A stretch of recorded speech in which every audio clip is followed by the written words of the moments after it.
बिस्मिल्लाहिर्रहमानिर्रहीम अस्सलाम वालेकुम दोस्तों, मेरा नाम है बिलाल और आप देख रहे हैं बिलाल यूट्यूब चैनल। दोस्तों आज मैं आपसे बात करने वाला हूँ। फिलहाल जिस तरह कि आप जानते हैं, आप लोगों ने सुना होगा कि एनटीएस पीटीएस वगैरह इनको ख़त्म किया जा रहा है। बेसिकली जॉब्स वगैरह जो गवर्नमेंट जॉब्स वगैरह आती थी, इनके थ्रू टेस्टिंग हुआ करती थी, अब इनके थ्रू टेस्ट वगैरह नहीं हुआ करेंगे। तो इसके बारे में काफ़ी सारे लोगों के काफ़ी सारे क्वेश्चन थे जो कि नीचे कमेंट भी कर रहे थे कि यार अब मसला ख़राब हो जाएगा और जॉब्स वगैरह नहीं मिलेंगी, फिर ऐसे एक्सेट्रा के ट्रांसपेरेंसी नहीं रहेगी, और अगर हम डायरेक्ट अप्लाई करते हैं तो फिर वही बात है कि जॉब्स नहीं मिलती, फिर इस तरीके से टेस्ट वगैरह नहीं होते। काफ़ी सारे क्वेश्चन थे। अब मैं इसी के बारे में बात करूंगा कि इसके एडवांटेजेस क्या होते होंगे सही है, और इसके डिसएडवांटेजेस क्या होते हैं। अगर आप एक टेस्टिंग सर्विस से अप्लाई करते हैं तो उसका क्या फ़ायदा है, और अगर आप टेस्टिंग सर्विस को हटाने के बाद हमें उसके क्या नुकसान होंगे या क्या फ़ायदे हो सकते हैं, तो इसके बारे में आज की मेरी वीडियो होने वाली है। बेसिकली यार मैं अपने खुद के एक्सपीरियंसेस शेयर करूंगा जो कि मैंने टेस्टिंग सर्विस से भी अप्लाई किए हैं बहुत सारी से, और विदाउट टेस्टिंग सर्विस भी अप्लाई किए हैं। तो इन दोनों में क्या फ़र्क होता है, और मैं आपको एक दो एग्जाम्पल भी बताऊंगा भाई। रिसेंट पास्ट के एग्जाम्पल है जिसमें अंदर कोई टेस्टिंग सर्विस नहीं थी और हज़ारों के हिसाब से वैकेंसियाँ आई थी, लोगों ने अप्लाई किया, लोगों को मिली भी हैं, कोई टेस्टिंग सर्विस नहीं थी उसके अंदर, और सब ने पास किया अल्हम्दुलिल्लाह। जिसने मेरिट के बेस पे सबको जॉब्स मिली। मैं 100% बताता हूँ आपको, गारंटी है, अपना लिख के देने के लिए तैयार हूँ। तो उसके बारे में आज मैं आपसे बात करूंगा। तो वीडियो स्टार्ट करते हैं उससे पहले छोटी सी रिक्वेस्ट कर रहा हूँ यार, चैनल को सब्सक्राइब कर लो, खुदा दा वास्ता है तो नीचे रेड कलर का बटन होगा, सब्सक्राइब लिखा होगा, उस पर क्लिक कर लो यार। करंट वरंट नहीं मारता भाई वो। कहने का मकसद ये है कि सबसे पहले बात कर लेते हैं फिलहाल मैं आपसे कौन सी वैकेंसीज के बारे में बात कर रहा हूँ जो रिसेंट पास्ट में आई हैं, जिसके अंदर कोई टेस्टिंग सर्विस का हक नहीं था काम, और वो जॉब्स मेरिट के बेस पे मिली हैं सबको। सही है, आप सब मेरी बात मानेंगे, सही है। और अब अगर आप में से कोई जानने वाला भी उसके अंदर सेलेक्ट हुआ है, तो अगर हुआ हो तो अब कहने का मकसद ये है, रिसेंट में ज़्यादा दूर नहीं जा रहा है, अभी पीछे 2016 की ही बात है, जबकि सिंध पुलिस के अंदर, और मुझे उस दौरान मुझे कंफर्म नहीं है कि पंजाब पुलिस का क्या सीन था, यहाँ भी वैकेंसीज आई थी नहीं आई थी। वैसे ओवरऑल जॉब्स आई थी, ओवरऑल पाकिस्तान की वैकेंसी थी मेरे ख्याल से। अब सिंध पुलिस में तकरीबन 10,000 के करीब वो जॉब्स थी 2016 के अंदर, अलग अलग डिस्ट्रिक्ट वाइज वो वैकेंसीज थी। कोई टेस्टिंग सर्विस नहीं थी उसके अंदर, हाँ खाली टेस्ट लिया गया था, रिटर्न टेस्ट, जो कि एनटीएस के थ्रू था, लेकिन आपको डॉक्यूमेंट्स वगैरह कोई जमा नहीं कराने थे एनटीएस को। आपको डायरेक्ट जाना था हेडक्वार्टर्स पुलिस के, वहाँ से आपको फॉर्म लेना था। फॉर्म भी फ्री ऑफ कॉस्ट था, कोई चलान फीस नहीं थी उसके अंदर। सबसे बड़ी बात बता दूं मैं आपको, कोई चलान फीस नहीं थी, कोई आपको टीसीएस नहीं करना था, बस ये था कि आपको फॉर्म वगैरह लेना था, वहाँ से फिल करना था, और जाकर लाइन में खड़े हो गए, आपको वहाँ पे सबमिट कराना था। यही सारा प्रोसेस था उसके अंदर, सही है। तो कोई टेस्टिंग सर्विस नहीं थी अल्हम्दुलिल्लाह। मैंने भी जमा कराया था, बहुत सारे लोगों ने, मेरे जानने वाले बहुत सारे उसके अंदर भर्ती हुए, उन लोगों ने जमा कराया और टेस्ट वगैरह पास किए। मैं खुद भी था यार, मैं भी जानता हूँ इसकी, मैं गवाही दे रहा हूँ इस चीज़ की, क्योंकि मैंने भी टेस्ट पास किए। मुझे उन्होंने नेक्स्ट नेक्स्ट टेस्ट के लिए खुद ही बुलाया। एक दिन उन्होंने रखा जब उन्होंने मेडिकल वगैरह लिया, बाद में उन्होंने फिर आगे रनिंग वगैरह करवाई, और रनिंग के अंदर भी यार अगर कोई टेस्टिंग सर्विस होती है ना, मैं सच्ची बात बता रहा हूँ, कोई 10 सेकंड भी एक्स्ट्रा नहीं देता। देते हैं मतलब कॉपरेट वो भी करते हैं अल्हम्दुलिल्लाह, बहुत कॉपरेट करते रहे टेस्टिंग सर्विस वाले भी, ऐसी बात नहीं है। बहुत सारी चीज़ों में बहुत सारी आसानियाँ होती हैं, मैं अब वही बताऊँगा आपको क्या क्या आसानियाँ टेस्टिंग सर्विस से।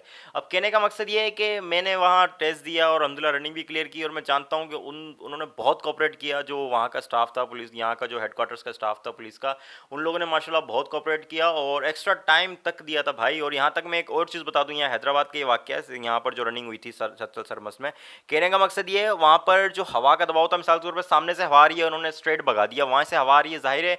तो इस तरह का यहाँ कुछ इलाका वो इस तरीके से, जो लोग लड़के रनिंग करने के लिए और रनिंग करने के लिए गए और भागे, तो वो जाहिर है हवा सामने स्ट्रेट थी, तो काफ़ी तेज़ हवा चलती है वहाँ पर।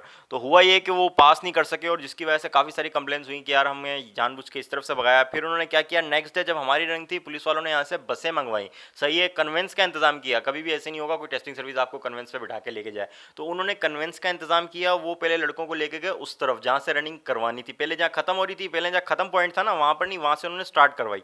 फिर उन्होंने हमें वहाँ से भगाया, और अल्हम्दुलिल्लाह एक्स्ट्रा टाइम भी दिया। एक्स्ट्रा टाइम दिया भाई, जुलाई का महीना था और उन्होंने एक्स्ट्रा टाइम भी दिया, जिसमें अगस्त का महीना था, जिसमें एक्स्ट्रा टाइम दिया, फिर हमने क्लियर भी की। मेरा उसमें नहीं हो सका क्योंकि मेरे डॉक्यूमेंट्स का इशू था, जिसकी वजह से नहीं। बाकी अल्हम्दुलिल्लाह मेरे साथ के जो दोस्त यार थे और बाकी बहुत सारे लड़के माशाल्लाह उसके अंदर सेलेक्ट हुए। कोई इसके अंदर टेस्टिंग सर्विस नहीं थी, खाली उन्होंने टेस्टिंग सर्विस लिया था, एनटीएस का साथ लिया था, खाली सिर्फ और सिर्फ टेस्ट करवाने के लिए, जिसमें उन्होंने जो लड़के पास किए, उन्होंने जो भी रिजल्ट आया सबने कबूल किया, सीधी सी बात है, लड़कों को जॉब्स मिली। अब होता ये, जब हम किसी डिपार्टमेंट के थ्रू, मैंने भी बहुत सारे जो अलग से विदाउट टेस्टिंग सर्विस अप्लाई करते हैं, तो उसके अंदर जब हम अप्लाई कर रहे होते हैं, तो होता ये कि जब हम अपने डॉक्यूमेंट्स वगैरह भेजते हैं यहाँ, तो हमें पहली बात लाइनों में लगना पड़ता है और उनके ऑफिस जाना पड़ता है, सीधी सी बात है। वरना टेस्टिंग सर्विस के थ्रू ये होता है, आपने भरा, चलान फी भरी, सेंड कर दिया, आपका काम घर बैठे भी आप कर सकते हैं। दूसरी बात ये होती है, जब आप वहाँ जाते हैं तो पहली बात आपको लाइनों में लगना पड़ता है। दूसरी बात ये है कि कोई अपडेट्स नहीं मिलती। अब मैं आपको बता दूँ, रिसेंट पास्ट में मैंने भी कई बार अप्लाई किया, यहाँ शहबाज बिल्डिंग हैदराबाद के अंदर जाके जमा करा के आते थे कागज़, लेकिन बाद में कुछ पता ही नहीं चल पाता था कि उन जॉब्स वगैरह क्या हुआ। तो ये एक कंप्लेन होती है कि हमें अपडेट्स नहीं मिल पाती। यार अगर टेस्ट भी हो रहा है तो पता लगता है 1 महीने बाद, हाँ यार इसका तो टेस्ट भी हुआ था।